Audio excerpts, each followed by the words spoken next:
नमस्कार मित्रांनो, साई मराठी ह्या चॅनलमध्ये तुमचे अगदी मनपूर्वक स्वागत आहे. घरोघरी मातीच्या चुली ह्या मालिकेच्या आजच्या भागामध्ये आता सुमित्राने या जानकीकडून कपाटाच्या चाव्या घेतलेल्या असतात आणि सुमित्रा ही सर्वांसमोर जानकी व ऐश्वर्याला बोलते की मला वाटत होतं की ह्या चाव्यांच्या जुडग्यामध्ये माझ्या सुनेंच्या हातामध्ये जी काही ताकद जबाबदारी आहे ती पेलवण्याची ताकद जी आहे ती नाहीच आहे. त्यामुळे मला खूप वाईट वाटतं असे. पण आपल्या हातामध्ये त्या चाव्यांचा जुडगा घेऊन जानकी व ऐश्वर्यासमोर ही सुमित्रा बोलते. सर्वजण या सुमित्राकडे बघत राहतात.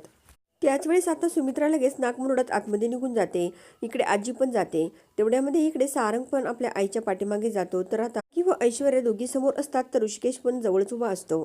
त्याच वेळेस आता ही ऐश्वर्या जानकीकडे बघते आणि बोलते की माझ्या हातून फक्त सूपच व्हायला नाही गेलं तर स्वतःच्या हातातून किती मोठी गोष्ट जबाबदारी जी होती ती व्हायला गेली आणि काय राहिलं आता हातामध्ये असे म्हणत आता ही ऐश्वर्या लगेच रूममध्ये निघून जाते. तर आता ऋषिकेश सर्व काही ह्या ऐश्वर्याचं बोलणं ऐकतो.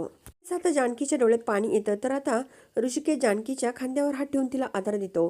दुसरीकडे असं बघायला मिळतं की सौमित्र ह्या अवंतिकाला कॉलवर सांगतो की मी तुला नंतर सांगतो नाना कसे पडले ते. त्यावर आता इकडे अवंतिका बोलते की तुझ्या फोनवर बोलण्याच्या आवाजावरूनच मला कळतं की नानांची अवस्था काय झाली असेल ती. त्यानंतर आता इकडे ही अवंतिका बोलते की मला डेफिनेटली माहीत आहे की हे सर्व ऐश्वर्यानेच केलेलं असणार. त्यावर आता हा सौमित्र बोलतो की अगं मला पण माहीत आहे हे सर्व ऐश्वर्याच करेल, परंतु ऐश्वर्या ही जानकी वहिनींवर आळ घेते. त्यावर आता इकडे लगेच ही अवंतिका इतकी काही भडकते आणि अवंतिका बोलते की तिला समजतंच का ती काय बोलतेस ते म्हणून. आता इकडे अवंतिका या सौमित्राला बोलते की तू आत्ताची आत्ता घरी निघून ये. मला डेफिनेटली माहीत आहे की त्या घरामध्ये अवस्था काय होऊन बसली असेल ते, त्यामुळे तू घरी आलेला खूप चांगला असेल असे. पण ही अवंतिका ज्यावेळेस सुमित्राला बोलते तर सुमित्रा बोलतो की अगं अवंतिका तुला समजतंच का अजून नाना शुद्धीवर आलेले नाही ते, मी कसा येऊ तिकडे घरी. त्यानंतर आता अवंतिका बोलते की तू सौमित्र घरी निघून ये, कारण मी इथे एकटीच आहे, मला तुझी खूप गरज आहे. इकडे आता या सौमित्राचे मन सौमित्राला सांगते की काय करू, जाऊ की नको जाऊ. इथे पण मला या नानांजवळ राहणं खूप गरजेचं आहे आणि जानकी वहिनींना सुद्धा माझी खूप गरज आहे. त्यामुळे आता जाऊ की थांबू हा प्रश्न या सौमित्राला पडलेला असतो. त्यानंतर आता सोमी थोडासा विचार करतो. तर आता अवंतिका तिकडून बोलते की अरे सोमी तू काहीच का बोलत नाही. तर आता इकडे सोमी लगेच बोलतो की अगं मी आईंना विचारतो आणि मग तुला पुन्हा कॉल करतो, चल ठेवतो फोन मी, बाय म्हणत हा सौमित्र फोन ठेवतो. दुसरीकडे आता आजीबाई ही घरामध्ये सूप घेत असते. त्याच वेळेस आता तिथे ही ऐश्वर्या जवळच उभी असते. आता आजी लगेच या ऐश्वर्याचं खूप कौतुक करत असते, कारण ऐश्वर्यामुळे जानकीच्या कडे ज्या किल्ल्या सोपवलेले असतात त्या किल्ल्या आता ह्या सुमित्राने काढून घेतल्यामुळे आजी व ऐश्वर्या खूपच खुश होतात. आजी ऐश्वर्याला सांगतात की खूप दिमाखाने कमरेला चाव्या घेऊन फिरत होती ना ह्या घरात, काय होऊन बसलं आता तर सुमित्राने तिच्याकडून चाव्याच घेतल्या, आता बस बोंबलत म्हणा असे. पण ही आजी आता या ऐश्वर्याला सांगते. त्यानंतर आता इकडे ही आजी या ऐश्वर्याला बोलते की बस या ऐश्वर्या तू माझ्याजवळ, तू हे जे काही केलं ना त्या बदल्यामध्ये मला तुला खूप मोठं बक्षीस द्यायचं आहे. तर आता ऐश्वर्या घाई या आजीबाई जवळ येऊन बसते. त्यानंतर आजीबाई बोलते की खूप जड आहे बरं का हे बक्षीस असे म्हणत 11 रुपये हातात घेत या ऐश्वर्याच्या हातामध्ये ते 11 रुपये ही आजीबाई देते आणि बोलते की हे 11 रुपयांचं बक्षीस आहे. तर आता ते 11 रुपये बघून ही ऐश्वर्या खूप नाराज होते आणि बोलते की आजीबाई हे 11 रुपये तुमचेच, तुम्हाला राहू द्या चणे फुटाणे खायला. दुसरीकडे असं बघायला मिळतं की जानकी ही रूममध्ये बसलेली असते. आता जानकीला सुमित्राचे सर्व काही बोलणे आठवत असतात की आपल्याला आता नानांच्या रूममध्ये जाण्यासाठी आईने परवानगी दिलेली नाहीये, कसं जायचं नानांच्या रूममध्ये, हे सर्व काही या जानकीला आठवत असतं. इकडे आता हा ऋषिकेश जानकीच्या जवळ येऊन बसतो. जानकी लगेच ऋषिकेशला बोलते की काय हो, चांगलं वागणं हे काही आवडत नसतं का आईंना, आईंनी का केलं असेल, माझी काय चूक होती की आई मला नानांच्या रूममध्ये जाऊन देत नाही असे. पण जानकी या ऋषिकेशला बोलते. आता ऋषिकेश या जानकीला बोलतो की अगं आपल्या घरामध्ये जे काही नाती तोडायला आलेली आहेत ना त्याला तुझ्या चांगुलपणाची अजिबात सुद्धा गरज नाहीये. ऐश्वर्यासारखी इतकी खोटरडी बाई मी अजून कुठपर्यंत बघितलीच नाही असे. पण ऋषिकेश या जानकीला बोलतो. तर जानकी बोलते की अहो ती आईंशी खूप गोड बोलते, का तर आईंच्या मनामध्ये तिला जागा निर्माण करायची आहे, एवढाच हेतू आहे तिचा फक्त असे. पण जानकी ऋषिकेशला सांगते. त्यानंतर तर जानकी ह्या ऋषिकेशला बोलते की जेव्हा तिचं लग्न झालं तेव्हा मी तिला किती सांभाळून घेतलं, एक मोठी जाऊ म्हणून जे काही कर्तव्य असतं ते सर्व मी पार पाडलं आणि आज तिने मऊ लागलं म्हणून सर्व काही पोखरून खाण्याचं काम चालू ठेवलंय असे. पण आता जानकी खूप भडकतच या ऋषिकेशला सर्व काही या ऐश्वर्याचं सत्य सांगते. तिकडे आता आजी ह्या ऐश्वर्याला सांगते की आता सुमित्राने तर जानकीच्या हातातून त्या चाव्या काढून घेतल्याच, परंतु त्या नानांच्या रूममध्ये सुद्धा तिला जाण्याची परमिशन नाही ठेवली, असे पण ही आजी या ऐश्वर्याला सांगते. त्यानंतर आता ही ऐश्वर्या या आजींना बोलते की काय हो, मगाशी जो तमाशा चालू होता तेव्हा काही तुम्ही झोपल्या होता का आजीबाई? तर आजी बोलते की नाही, मी कुठे झोपले होते, मी सर्व काही बघत होते. त्यानंतर मग ऐश्वर्या बोलते की जेव्हा जानकी वहिनीला सुद्धा नानांच्या रूममध्ये जाण्याची परमिशन दिलेली नाहीये, तसं मला सुद्धा नानांच्या रूममध्ये जाण्याची परमिशन नाहीये. हे काही तुम्ही ऐकलं नाही का? असे पण आता ही ऐश्वर्या या आजीला बोलते. त्यानंतर इकडे आता ही जानकी या ऋषिकेशला बोलते की तिच्या मनाला फक्त एवढंच वाटतं की आपण तिचं वाईट केलं, तिच्यामध्ये फूट पाडली, परंतु आपला तसा काहीच हेतू नव्हता ऋषिकेश, मग ती का समजावून घेत नाही, असे पण आता जानकी रडतच ऋषिकेशला सांगते. त्यानंतर ऋषिकेश या जानकीला बोलतो की जाऊ दे जानकी, जरी पण तुझ्या किल्ल्या काढून घेतलेल्या असल्या तरी पण तुझं जे घरामध्ये थोरपण आहे ते कुणी काढून घेऊ शकत नाही, असे ऋषिकेश या जानकीला बोलतो. तर जानकी बोलते की अहो, माझ्या किल्ल्या ज्या काढून घेतल्या त्याचं मला काहीच वाईट वाटत नाहीये, मला फक्त नानांच्या रूममध्ये जाण्याची जी परमिशन देत नाहीये त्याचं मला वाईट वाटतंय, असे पण जानकी या ऋषिकेशला बोलते. नानांसाठी माझा खूप जीव तिळतिळ तुटतो आणि नानांना मला नाही बघितल्याशिवाय जमणार नाही आणि मला तर आईंनी आता परमिशन दिलेली नाहीये, काय करू मी, असे जानकी रडतच ऋषिकेशला बोलते. आजी ह्या ऐश्वर्याला सांगते की अगं, तिने अगदी पाळीव प्राण्याप्रमाणे ह्या घराला अगदी घट्ट धरून ठेवलेलं आहे, बघ तू काय करते ते. ती जरी की ती बाहेर गेली, कुठेही गेली तरी ती पुन्हा ह्या घरात येणार आणि ह्या घरातील असणाऱ्या माणसांना पाळीव प्राण्याप्रमाणे ती आपल्या जवळ ठेवणार, असे पण आता ही आजी या ऐश्वर्याला सांगते. त्यानंतर आता ही आजी बोलते की तू अजिबात शांत बसून राहू नको, अगं ती सश्यासारखी आहे, तू कासव म्हणून एखाद्या झुडपापाशी जाऊन गुपचूप बसशील, परंतु ती सश्यासारखी कधी पुढे निघून जाईल हे कळणार पण नाही, असे पण आता ही आजी या ऐश्वर्याचे कान भरत असते.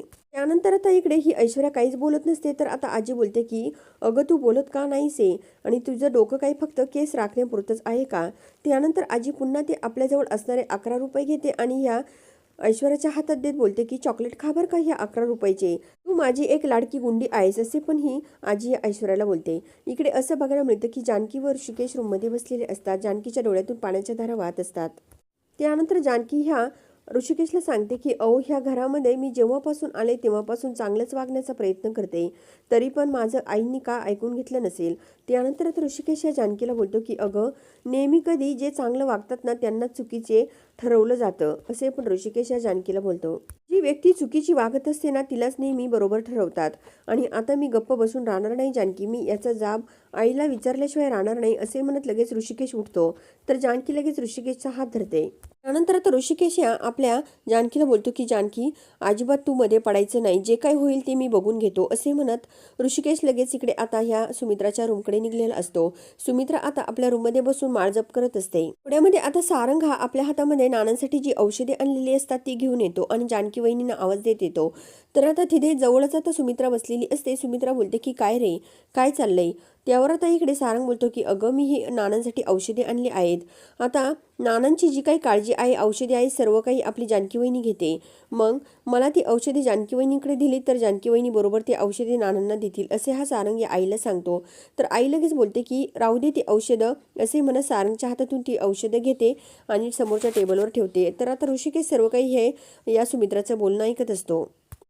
आपल्या तोंडामध्ये जे सारखं सारखं जानकी जानकी नाव येतं ना ते आता बंद करायचं, कारण जितकी आपण शहाणी ती जानकी समजत होतो ना ती जास्त वेडी झालेली आहे, असे पण आता ही सुमित्रा या सारंगला बोलते. तर सारंगला खूप वाईट वाटतं. ऋषिकेश लगेच आपल्या आईजवळ येतो.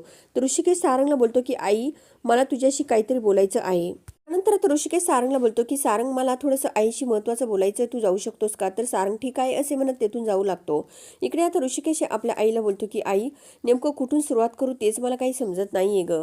तर आता इकडे ऋषिकेश लगेच बोलतो की अगं, एखाद्या झाडाला जर आपण रोज खत पाणी घालत असेल, त्याला वेळेवर सर्व काही पोचवत असेल, त्याला जर कीड लागून देत नसेल, सर्व काही काळजी घेत असेल आणि अचानक त्या माणसाला जर सांगितलं नाही तू आता उद्यापासून ह्या झाडाची काळजीच घ्यायची नाही आणि याच्याजवळ यायचं सुद्धा नाही, तर त्या माणसाला काय वाटेल ग आई, असे पण ऋषिकेश जेव्हा आपल्या आईला बोलतो. तर आता सुमित्रा तोंडालाच हात लावते. तर आता इकडे ही सुमित्रा बोलते की तू मुद्द्यावर ये, तुला काय बोलायचं आहे ते. तर ऋषिकेश बोलतो की अगं, ते झाड म्हणजे एक जानकीच आहे. जानकी जर एवढी मनापासून जर सर्वांची काळजी घेत होती आणि तू जानकी नानांची सुद्धा एवढी काळजी घेत असताना तिला अचानक नानांच्या रूममध्ये जाण्याची परवानगी न दिली, तिच्या मनाला काय वाटलं असेल आणि तिला एवढं घुसमटलेलं बघून माझ्या मनाला काय वाटत असेल, असं सर्व काही आता ऋषिकेश या आपल्या आईला बोलतो. तर सारंग सर्व काही बोलणं ऐकत असतो. तर आता ऋषिकेश आपल्या आईला बोलतो की आई, ज्या आईला मी ओळखतो ती आई तू नाहीच आहे, मग तू अशी का वागतेस? जी जानकी नानांची प्राण वाचण्यासाठी इतकं काही कडक व्रत करते, स्वतःच्या जीवाचं एवढं रान करून कडक व्रत करते, जी जानकी नानांची एवढी काळजी घेते आणि त्या जानकीला तू नानांच्या रूममध्ये जाण्याची परमिशन दिली नाही, काय वाटत असेल माझ्या मनाला?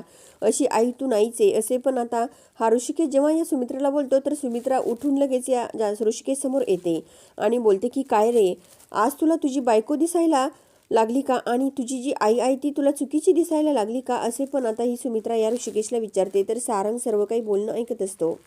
त्यानंतर सुमित्रा बोलते की अरे, एवढं मोठं केलं तुला, स्वतःच्या मुलाला खतपाणी घालून आई एवढं वाढवते आणि बायको पिकलेल्या फळासारखं त्या मुलाला ताब्यात घेऊन इथून निघून जाते, असं म्हणायचं का तुला? असे पण आता ही सुमित्रा या ऋषिकेशला बोलते. तर ऋषिकेश आता आपल्या आईवर खूप भडकतो. ऋषिकेश बोलतो की तो मुलगा म्हणजे कोण मुलगा? तो मला सावत्रच म्हण ना तू, तो मुलगा कशाला म्हणते? असे ऋषिकेश आपल्या आईला बोलतो. त्यानंतर आता सुमित्रा बोलते की अरे, तुझ्या बायकोने हे घर एवढं वाढवलं, खतपाणी घातलं आणि माझं प्रेम तुझ्यासमोर कमीच ना. किती केलं तरी बायकोच्या प्रेमापेक्षा आईचं प्रेम हे कमीच दिसतं मुलाला. असे पण आता ही सुमित्रा या ऋषिकेशला बोलते. तर ऋषिकेश बोलतो की अगं आई, तू असा काही अर्थ काढू नको. तर आता सुमित्रा बोलते की मी काही अर्थ काढत नाहीये, जे मला समोर दिसतं तेच मी बोलते. असे पण ही सुमित्रा आता या ऋषिकेशला बोलते आणि बोलते की ह्या घरातलं वातावरण खूप गढूळ होऊन बसलंय. कोण खरं बोलतंय, कोण खोटं बोलतंय याचा काही तपास नाहीच आहे.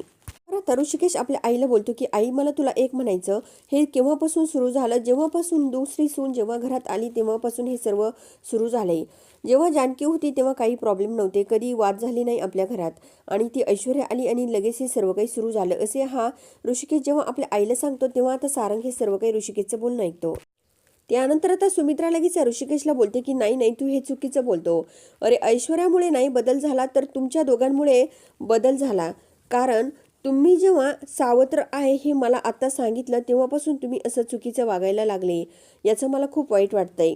तर ऋषिकेश बोलतो की आई, मी तुला किती जरी समजावण्याचा प्रयत्न केला ना तरी ते तुझ्यापर्यंत पोहोचणार नाहीच आहे. कारण त्या ऐश्वर्याने तुझ्या मनामध्ये इतकं काही विष पेरून ठेवलं आहे ना, आम्ही जे काही बोलतो ते तुझ्या बुद्धीला पटत नाहीच आहे, असे ऋषिकेश या आपल्या आईला बोलतो. तर आता सुमित्रा लगेच बोलते की कसं पोहोचणार सांग ना मला तू.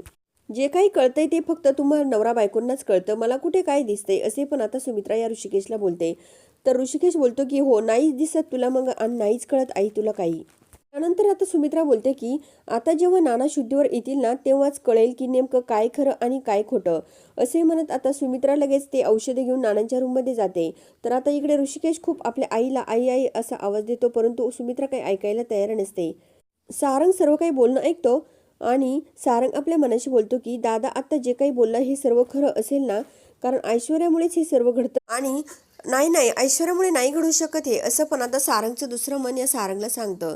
पुढं असं बघायला मिळतं की आता उद्याच्या भागामध्ये इकडे आता ही ऐश्वर्या जी काही ही साडी घालून या साप सोडणाऱ्या व्यक्तीला पैसे द्यायला गेलेली असते, तेव्हा जानकी या ऐश्वर्याला बोलते की तूच माझी साडी घालून साप सोडायला जो माणूस आला होता त्याला पैसे द्यायला गेली होती. असे पण आता ही जानकी या ऐश्वर्याला बोलते. तर ऐश्वर्या बोलते की काय हे आहे पुरावा तुझ्याकडे? तर आता इकडे ऐश्वर्याकडे असलेली जी साडी असते ती साडी जानकी आता बोलते की मी ती आईंना दाखवायला ठेवली आहे. आता ऐश्वर्या गुपचूप ती साडी जाळण्याचा प्रयत्न करत असते. रात्रीची वेळ असते तेव्हा जेव्हा ही साडी जाळत असते तेव्हा आता जानकी ऐश्वर्याला रंगे हात पकडते. त्यानंतर आता इकडे ऐश्वर्या खूप घाबरते. आता जानकी लगेच या सुमित्राला या ऐश्वर्यासमोर घेऊन येते आणि ती साडी जाळत असताना पुरावा या ऐश्वर्यासमोर आता सुमित्राला दाखवते. तर सुमित्रा मागचा पुढचा विचार न करता या ऐश्वर्याचं थोबाड चांगलंच सणकावते. तर मित्रांनो, आता पुढे काय होणार हे बघण्यासाठी आपल्या साई मराठी ह्या चॅनलला जरूर सबस्क्राईब करा, लाईक करा आणि व्हिडिओ बघितल्यामुळे अगदी मनापासून धन्यवाद.